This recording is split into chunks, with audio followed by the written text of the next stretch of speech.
دیکھ رہے ہیں پوری زمین ٹکار کا قسم خدا کی ایسا پیٹ ہو رہا ہے ڈھول کی طرح آرام کرتے سمجھے پورے پلاٹ ڈکار گئے غریبوں کے مزدور سے گھر میں مزدوری کرا کے ایک مہینے چکر لگواتے ایک مہینے 300 روپے روز کے اس کے نہیں دے پا رہے ہیں اور بنے پھر رہے ہیں دھاڑے دار بنے پھر رہے ہیں پردھان جی بنے پھر رہے ہیں ممبر بنے پھر رہے ہیں بدھائک بنے پھر رہے ہیں منتری بنے پھر رہے ہیں محلے کے بھٹے والے بنے پھر رہے ہیں کرانے والے آلو والے اور کولڈ سٹور والے اور یہ والے اور وہ والے میں کہتا ہوں تو کوئی سے بھی والے لگا لے مگر تو جب غریبوں کا حق کھائے گا تو فرشتے جب تجھے اپنے رجسٹر میں لکھیں گے تو تجھے آلو والے بھٹے والے زمین والے بینک والے روڈویز والے اور جناب والا ٹرین والے نہیں لکھیں گے بلکہ لکھیں گے جہنم والے آگ والے نار والے جب بھی تجھے لکھیں گے تو لعنت خدا کے حقدار والے لکھیں گے سارے تکبیر گانوں کی طرز پہ تم سنو گے حرام ہے ایسا جلسہ سننا بے شک سبحان اللہ بے شک سمجھے بریلی میں ایک جگہ ایک میرے سامنے دقت یہ ہے کہ جو مجھے ایک بار بلا لیتا ہے دوسری بار بلاتا نہیں ہے اب آپ کہو گے وہ کیسے میں بریلی میں ایک جگہ گیا گھوسیوں کے محلے میں گھوسیوں نے مجھے بلایا جلسے میں بولے حضرت تقریر کر دو میں نے تقریر کر دی تو میں نے کہا بھائی جو تم دودھ کا کام کر رہے ہو دودھ میں پانی ملانا حرام ہے تو وہ جلسے کے بعد میں بولے یار ہم نے دودھ میں پانی ملا کے جو پیسے کمائے انہی سے تو جلسہ کرائے وہی عجیب مولانا آیا کہہ رہے یہ پانی ملانا حرام ہے بولے دوبارہ مت بلائیو اس مولوی سمجھے ایک بار بلایا مجھے قریشیوں نے تو میں نے قریشیوں سے کہہ دیا کہ بھئی اس میں بھی تم ملاوٹ کر رہے ہو آج کل کیونکہ جو آ رہا ہے منڈی سے مہر والا وہ تو ایک پارچہ لٹکا دیا اور دھڑاڑ بک رہا ہے ایک والا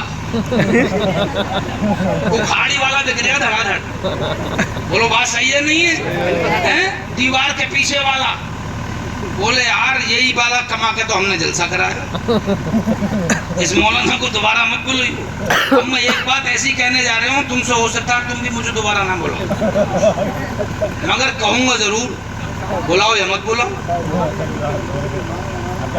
جس نبی کی بات کرنے بیٹھے ہو نا اسی نبی نے کہا ہے عورتوں پہ پردہ فرض ہے بے شک سبحان اللہ بے شک سبحان اللہ اور بنے پھر رہے ہو نبی کے دیوانے میری نس نس بولے نبی نبی میری نس نس بولے نبی نبی کیا بات ہے نس نس بول رہی تیری نبی نبی ہم مسجد میں جاتا کبھی کبھی اور نس نس بولے نبی نبی پودا پھر رہا ہے محرم اس میں دیکھو ڈی جے میں 12ویں شریف میں بغیر ڈی جے کے مزے ہی نہیں آ رہا ہے جلوس میں سمجھے نس نس پھڑک رہی ہے رومال لہرا رہا ہے سمجھے رومال لہرا کے ڈانس کرتے جا رہے ہیں اور ذکر کس کا کر رہے ہیں جس نے ان چیزوں کو حرام کہا ہے تو میرے بھائیو مجھے ایک بات بتاؤ خالی جلسے کرنے سے کام چل جائے گا یہ بتاؤ یہ تو ہم مانتے ہی مانیں گے نہیں لپسٹک انہیں اتنی لگانا ہے جتنی لگانا ہے پاؤڈر انہیں اور مہنگا لگانا ہے ہر دن آدمی کماتے کماتے چاہے اس کی کمر ٹوٹ جائے مگر کریم جتنی مہنگی اس بار لا کے دی اگلے مہینے 5 روپے مہنگی آئے گی سستی نہیں آ سکتی یہ تو ہمیں معلوم ہے کہ چھریا بکریوں کی طرح میلوں کی رونقیں یہی بڑھائیں گی مزاروں پہ سب سے زیادہ تمہیں یہی ملیں گی کھیل کی ہوئی بھوت بھی انہی پہ سب سے زیادہ آ رہے ہیں جنات بھی سب سے زیادہ انہی پہ آ رہے ہیں سمجھاؤ کہتا ہی مانیں گی نہیں تمہیں کل ہی 20 روپے ملیں گی مارکیٹ میں سوٹ خرید کی ہوئی سمجھے اور ہونٹ ایسے کر کے جائے گی جتنا سمجھائے اتنا ہی تیز کر کے جائے گی یہ تو ہمیں معلوم ہے مانے گی تو نہیں مگر کیا ہم کہنا بھی چھوڑ دیں بولو یار سمجھانا بھی چھوڑ دیں اگر باپ شرابی ہے تو کیا اولاد کو شراب کے لیے نصیحت نہیں کرے گا یہ الگ بات ہے وہ شرابی ہے لیکن نصیحت کرنا اس کا حق ہے بولو بات صحیح ہے کہ نہیں ہے اس کا نصیحت کرنے کا حق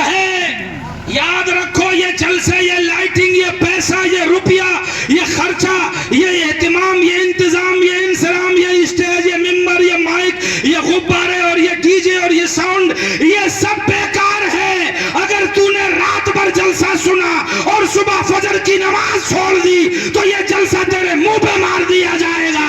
تو پوری زندگی مزار پہ پڑا رہے. یہ پوری زندگی کی مزار کی حاضری اور پوری زندگی کی فاتحائیں ایک ٹائم کے سجدے کی بھرپائی نہیں کر سکتی.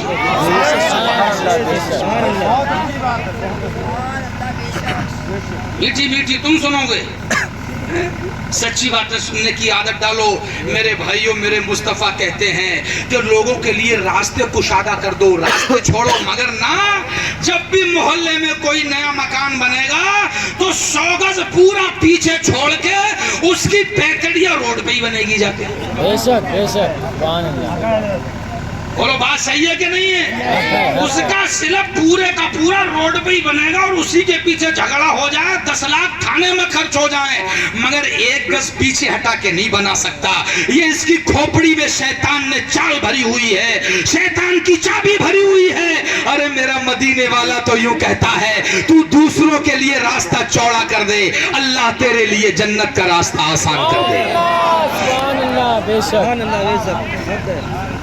یہ حدیث ہے, میں اپنی طرف سے نہیں کہہ رہا ہوں, یہ حدیث ہے. مگر جب تم ان حدیثوں پہ پیسے نہیں دو گے تو مولانا کیوں سنائیں گے یہ حدیث؟ پیسے دو گے کمیڈی سن کے, پیسے دو گے جوشیلی تقریر سن کے. ارے یار ایسی باتوں پہ پیسے دیے جاتے ہیں, سمجھے, ایسی باتوں پہ پیسے خرچ کیے جاتے ہیں. جب تم ایسی باتوں پہ نوازو گے ہی نہیں تو کون تمہیں سنائے گا؟ مجھ سے بھی ایک مولانا صاحب کہنے لگے, بولے مولانا صاحب زیادہ عالمانہ تقریر مت کرو, عوام سننے والی نہیں ہے, جس پہ پیسے ملے وہی تقریر کرو. میں نے کہا کوئی بات نہیں ہے یار, میں نے بڑے بڑے پیسے والوں کو دیکھا ہے, لیکن جب موت آئی ہے تو بادشاہی کے تخت پہ مرنے والے بھی اسی طرح مرے اور بوریا بستر پہ مرنے والے فقیر بھی اسی طرح مرے. سبحان اللہ, بے شک. بولو بات صحیح ہے کہ نہیں ہے؟ اب کچھ نہیں ملے گا تو امام کے پیچھے خرافات. بے شک بے شک بے جب شک. کچھ نہیں ملا تو امام کا وہ دیکھے گا انگوٹھا پاؤں کا نماز میں ہٹ رہا کہ نہیں ہٹ رہا. بے شک, سبحان. ایک آدمی مجھے ملا, بولے مولانا صاحب یہ بتاؤ, جس کو نماز کو کھوٹا ہٹ جائے تو کا باقی پیچھے نماز ہوئی جائیے. ارے میں نے کہا یار یہ لگ رہا بھینس پالتے پالتے اس کے دماغ میں جو کھوٹا گھس گیا.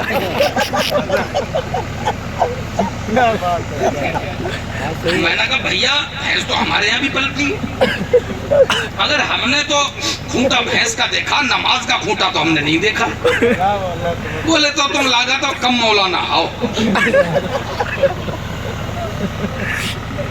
ہم نے کہا بھیا تو پورا مولانا تو کر دے, ہمیں بھی بتا دے نماز کا کھوٹا. بولے دیکھو میں سمجھا رہا ہوں تمہیں, میں نے بتاؤ. بولے دیکھو نماز جب پڑھاؤ تھا امام تو جو سیدھو پاؤں ہوتا ہے وہ اپنی جگہ رکھو رہا ہے, اور جو ٹیڑھوں پاؤں ہوتا ہے وہ کبھی ہٹ جاتے, کبھی اتنے جاتے, کبھی اتنے ہو جاتے. بولے تو سیدھو پاؤں ایک ہی جگہ رکھو رہا تو نماز تو کھوٹا بھاؤ کہ نہ بھاؤ. میں نے کہا یار یہ بات تیری بہت کاٹی کی ہے, ہم تو ادھر ہی کتابیں پڑھی, کہیں نماز کا کھوٹا ہمیں نظر ہی نہیں ہے. ہمیں کیا بتا دی کہ ایک کتاب تیرے پاس بھی آ کے پڑھنا چاہیے تھی, ہمیں کہا. بولے نماز میں کھوٹا نکال دیا, اور پہلے نماز چھوڑ دی, بعد میں مسئلہ پوچھنے گئے. ہم نے کہا تو تم پڑھ رہے ہو نہیں پڑھ رہے ہو؟ بولے میں نے تو بھائی دن چھوڑ دی جس دن کھوٹا ہٹ رہا. بولے ان کو دائنوں پاؤں ہل تو رات کا وہ آگے ہو تو پیچھے ہو, جب جس کو کھوٹے نہ رک رہو تو نماز کہاں سے ہو. اب بتاؤ ان باتوں کا کوئی جواب ہے تمہارے پاس؟ بھیا اتنا موٹا جاہل پڑا نا, بڑے بڑے مفتی کی بولتی بند کر دی. بے شک. سمجھے؟ تو میں نے اسے سمجھایا, میں نے کہا چاچا ایسا کچھ نہیں ہے, نماز کا کھوٹا نہیں ہوتا ہے. ضرورت کے تحت اگر پاؤں ادھر سے ادھر ہو جائے تو نماز میں کوئی حرج نہیں. بے شک بے شک. نماز میں کوئی خلل واقع نہیں ہوتا. مگر کیا کریں, یہ باتیں تمہیں پسند نہیں آئیں گی جلسے میں, تمہیں تو وہی پسند آئیں گی. ہمارے باپ نے جو ہے وہ یہ کیا تھا تو اس کے لیے جنت, ہمارا باپ ہمارے لیے سوٹ کیس میں ریزرویشن ٹکٹ رکھا گیا ہے, اور ہمارا پیر آ گیا جلسے میں تو اللہ کی بات ہو یا نہ ہو, رسول اللہ کی بات ہو یا نہ ہو, جتنی دیر پیر جلسے میں بیٹھے گا اس ٹائم تک پیر ہی کی کرامت اور کچھ اور سب تو چھوڑو, یہ کرامت تو ضرور سننے کو ملے گی کہ جہاں جا رہے تھے 20 کلومیٹر پہلے پیٹرول ختم ہو گیا گاڑی میں, میاں نے ٹنکی میں پھونک مار دی اور بغیر پیٹرول کے گاڑی چلنے لگی. یہ جگہ میں نے سنا تو میں نے کہا یار اس پیر پہ ریسرچ کرواؤ, جو ویگیانک زمین کے نیچے تیل ڈھونڈتے گھوم رہے ہیں, اسی پیر کے پیٹ میں تو نہیں ہے سارا کہیں. جس کی دیکھو یہی کرامت, بغیر پیٹرول کی گاڑی چلا دی. ارے میں نے بھیا بچا کر رکھو, کوئی امریکہ کے ویگیانک اٹھا کر لے جائیں, سمجھے یار ہو کیا گیا ہے میری قوم کو. میرے بھائیوں ذرا سوچو تو, یہ پیر بھی انہی کا نام لے کر کے پیر بنے ہیں, بے شک, انہی کا ذکر کر کے پیر بنے ہیں, اور تو پیر کے چکر میں اپنے بھائیوں سے لڑائی کرتا گھوم رہا ہے, اپنی بستی میں پارٹی بندی کرتا گھوم رہا ہے پیر کے چکر میں. میرا پیر اونچا, میرا پیر اونچا. یاد رکھو کوئی پیر اونچا نہیں, اگر وہ پیر اس اونچے کی بات کرتا ہے جس کو اعلیٰ حضرت نے کہا سارے اونچوں میں اونچا سمجھیے جسے, ہے اس اونچے سے اونچا ہمارا نبی. اگر وہ پیر اس اونچے کی بات کرتا ہے تبھی وہ پیر اونچا ہو سکتا ہے. مسجد میں نماز ہوتی رہے اور پیر اپنے مریدوں سے پاؤں دباتا رہے, نماز چھوڑ دے, وہ ایسا پیر اجی جنت میں تمہیں تو کیا لے کے جائے گا, خود وہ جنت کے پاس تک نہیں پہنچ سکتا. سبحان اللہ, بے شک, بہت اچھی بات, بہت اچھی بات. لونڈیاں ہمارے کنٹرول میں نہیں ہیں, بہویں ہمارے کنٹرول میں نہیں ہیں, ہمارے گھر کی بہن بیٹیاں ہمارے کنٹرول میں نہیں ہیں. وہ اس کی بہن کو تاک رہا ہے, وہ اس کی بہن کو تاک رہا ہے, وہ اس کے دروازے کے سامنے بیٹھ کے گانے بجا رہا ہے, وہ اس کے دروازے کے سامنے بیٹھ کے گانے بجا رہا ہے, وہ اس کی گلی میں سے نکل رہا ہے تو موبائل کا فل اسپیکر کھول کے ٹوٹے ہوئے دل کی غزلیں بجا رہا ہے, وہ عاشقانہ غزلیں بجا رہا ہے. سمجھ سب رہے ہیں ایک دوسرے کی کہ یہ میری بہن کے چکر میں ہے, اور وہ کہہ اس لیے نہیں سکتا کہ وہ بھی تو اس کی بہن کے چکر میں ہے, گویا کہ یہ بھی دیوس ہے اور یہ بھی دیوس ہے. میرے مصطفیٰ کہتے ہیں کہ اگر تم کسی کی بہن بیٹی پہ بری نظر ڈالو گے تو اس سے پہلے تمہیں موت نہیں آ سکتی جب تک کہ بدلہ تمہارے ساتھ پورا نہ ہو جائے. بے شک,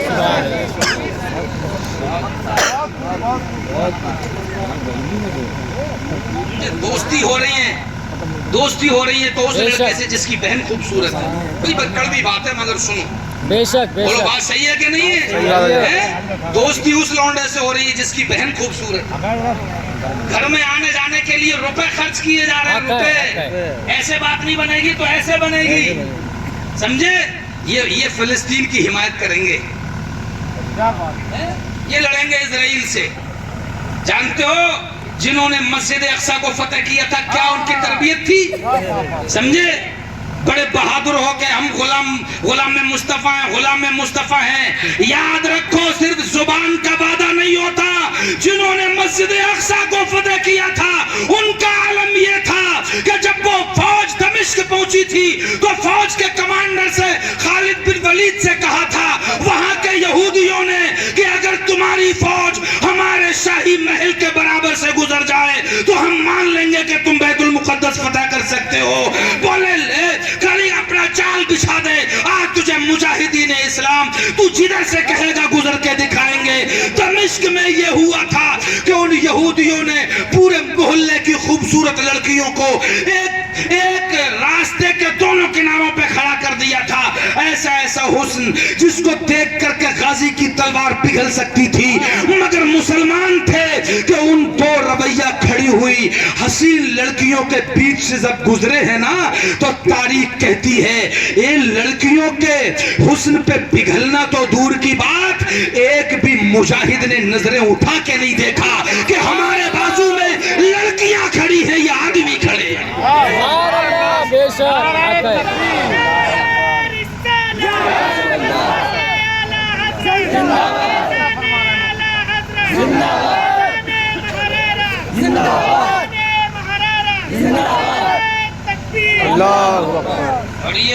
اور یہ چاہ رہے ہیں اگر کوئی لڑکی کوئی عورت نکلتی چلی جائے نا گلی سے,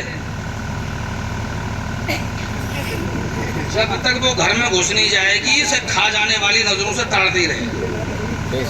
ایک سے میں نے پوچھا, میں نے کہا بھائی یہ کیا کر رہے ہیں, بولے مولانا صاحب پہلی نظر تو معاف ہے, مسئلہ بھی خوب جانتے ہیں. بولے پہلی نظر تو معاف ہے. میں نے کہا معاف تو ہے مگر تو نے شریعت نے صرف اتنی اجازت دی تھی کہ صرف پہچاننے بھرے کو. بے شک اس سامنے سے جو آ رہا ہے وہ آدمی ہے یا عورت؟ بے شک جتنی دیر میں یہ پہچان ہو اتنی دیر تک دیکھنا جائز, اس کے بعد دیکھنا حرام. بے شک مگر وہ تو گھر میں گھسیڑ کے ہی لوٹا رہے ہیں نا تم.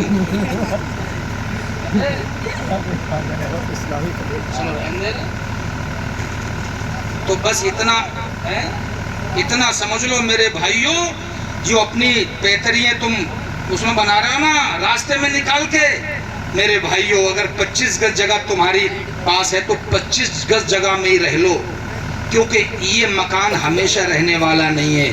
میرے نبی کہتے ہیں کہ جو دوسروں کے لیے راستے کشادہ کرتا ہے, چوڑے کرتا ہے, اللہ تعالیٰ اسے جنت کے راستوں پہ لے جاتا ہے. میرے مصطفیٰ کہتے ہیں کہ جس نے ایک بالشت زمین اپنے پڑوسی کی دبا لی, اب وہ چاہے جنگل میں تمہاری مینڈ پہ ہو یا تمہارے پڑوسی کے پلاٹ کا پلاٹ ہو, اگر ایک بالشت زمین بھی تم نے ناحق دبا لی, مصطفیٰ کہتے ہیں وہ جنت کی خوشبو تک نہیں پائے گا. یاد رکھنا یہ عمرے اور یہ حج اور یہ بڑی بڑی نفلی عبادات, یہ لوگوں کو دکھا دکھا کے پیسے خرچ کرنا, یہ سب تمہارے منہ پہ مار دیے جائیں گے. آخری حدیث سن لو, اس کے بعد بات کو ختم کرتا ہوں. میدان محشر میں ایک آدمی لایا جائے گا, ایک عالم لایا جائے گا, ایک شہید لایا جائے گا, ایک حاجی لایا جائے گا. اس شہید سے کہا جائے گا اے فرشتوں اسے پکڑو اور جہنم میں ڈال دو. وہ شہید کہے گا مولا میں نے اپنا خون بہایا ہے تیرے دین کے لیے, میرے خون کو تو دیکھ, میری قربانی کو تو دیکھ. اللہ کہے گا تو نے خون ضرور بہایا ہے مگر تیرے دل میں ارادہ یہ تھا کہ میں دین کے لیے مر جاؤں گا تو لوگ مجھے بہادر کہیں گے, لوگ مجھے بہادر کہیں گے, میری بہادری کی تعریف کریں گے. لہٰذا جو تیری نیت تھی وہ تو دنیا میں ہی پوری ہو گئی, اب یہاں تیرے لیے کوئی جگہ نہیں ہے. منہ کے بل گھسیٹ کے جہنم میں ڈال دیا جائے گا. اس کے بعد عالم کو لایا جائے گا, اللہ فرمائے گا اسے بھی جہنم میں ڈالو. وہ کہے گا مولا میں نے گھر چھوڑا, میں نے در چھوڑا, میں نے بہن بھائی چھوڑے, ماں باپ چھوڑے, میں نے پتلی دال کھا کے تیرا علم حاصل کیا ہے, میں نے مدرسے میں بڑے پرانے چاول کھا کھا کر کے تیرے دین کا علم حاصل کیا. رب کہے گا تو نے دین اس لیے حاصل کیا کہ لوگ تجھے عالم دین کہیں, لوگ تجھے مفتی کہیں, لوگ تیری عزت کریں, سو وہ تیرے ساتھ ہو گیا. اب دنیا میں اب یہاں تیرے لیے کوئی حصہ نہیں, اسے منہ کے بل گھسیٹ کے جہنم میں ڈال دو. حاجی لایا جائے گا, حاجی کے لیے بھی رب کہے گا تو نے حج اس لیے کیا کہ تیرے رشتہ دار تیرا خوف مانے, تیرے رشتہ دار تیری عزت کرے, تو رشتہ داری میں جائے تو سینہ چوڑا کر کے جائے. تو اپنے نام کے ساتھ حاجی لگا کے بتاتا تھا تو وہ تو تیرا کام دنیا میں ہی ہو گیا جس نیت سے تو نے حج کیا تھا. اب یہاں تیرے لیے کوئی جگہ نہیں. اے فرشتوں اسے پکڑو اور منہ کے بل گھسیٹ کے جہنم میں ڈال دو. بے شک سبحان اللہ. کتنے لوگ ایسے ہیں میرے بھائیوں, آخری بات سنو, کتنے لوگ ایسے ہیں جو کمزور ہیں گاؤں میں, جن کی کہنے والا نہیں, بے شک اگر ان کے کوئی پیسے مار لے تو ان کا کوئی حق دلانے والا نہیں, ان کا خاندان نہیں, پریوار نہیں. اکیلا آدمی تمہاری بستی میں رہتا ہے, جو چاہتا ہے اس کو استعمال کر لیتا ہے, جو چاہتا ہے اسے گالی دے جاتا ہے. کیا اس کے لیے اللہ نے انصاف